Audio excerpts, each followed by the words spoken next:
He ain't met my new fighter yet, huh? To bring him down. We got one more matchup tonight. There's a new kid in town.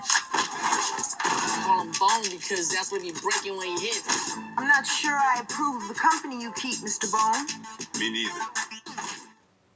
Hello everybody, welcome back to Screenstars. I'm here today to bring you my review for the 2009 action film Blood and Bone. The film is directed by Ben Ramsey and it stars Michael J. White, Julian Sands, the late Julian Sands, Eamon Walker, Dante Basco and Nona Gay. And we also get appearances in here from people like Bob Sapp and Kimbo Slice. Right, the film focuses on Michael J. White's character, Bone, as he's called. Now, we see at the beginning of the film he's in prison, and then after some big prison fight, it kind of ends up with him leaving prison. I think he's had a 5-year stretch. And then he goes to stay with someone that he has had a connection with in prison. They aren't aware of this.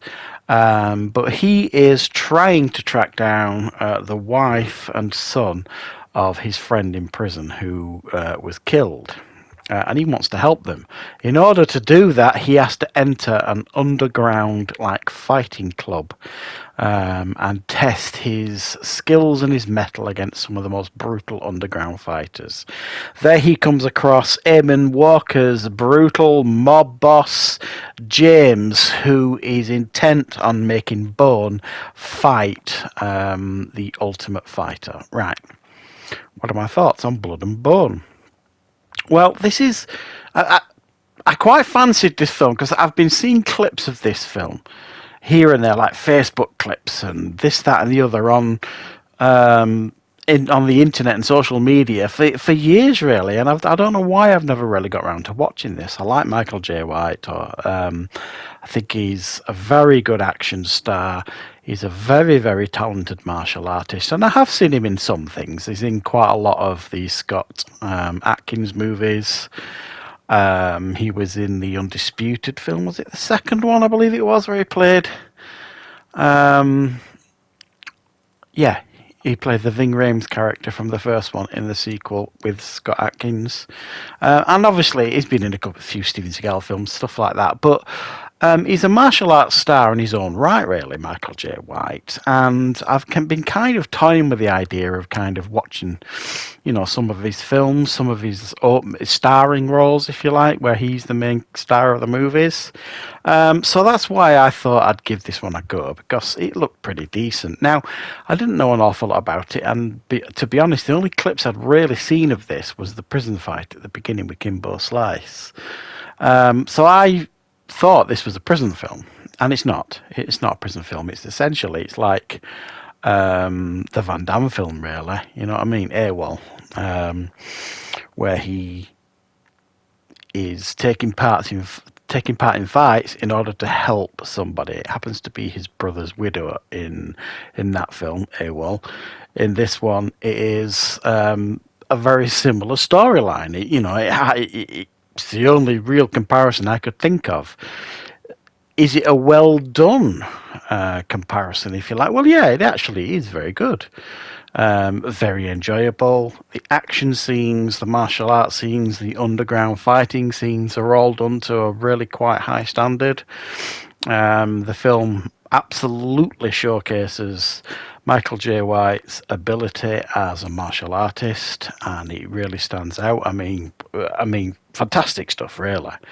And you get to see Kimbo Slice in action briefly, and Bob Sapp in action reasonably briefly, but a little bit more than Kimbo Slice. Julian Sands plays like the head of the table, if you like. He's like the big honcho that sorts out the big fights.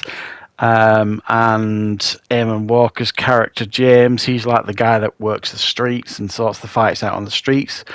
But he's a really horrible, vicious character. And I think the film does a pretty good job of presenting a fairly strong villain here for Michael J. White's character, Bone. He really is deplorable, this James character. I mean, abusive, violent, psychotic, really, in many ways, and he won't have anyone say no to him. So you kind of are rooting for him to get his comeuppance, and boy, does he get his comeuppance, really, in this film. So beyond that, really, there's not a great deal else. There's a weak kind of romantic story between Bones and the lady running like this hostel, where kind of kids a house sort of thing. There's other small storylines that never really play off. And the film is really about the underground fights. Now, there never really seems to be any system to these fights or any rankings or anything. It just seems like people turn up and then fights ensue and people bet on it, sort of thing. There doesn't seem to be any order. I'm not saying there needs to be or anything.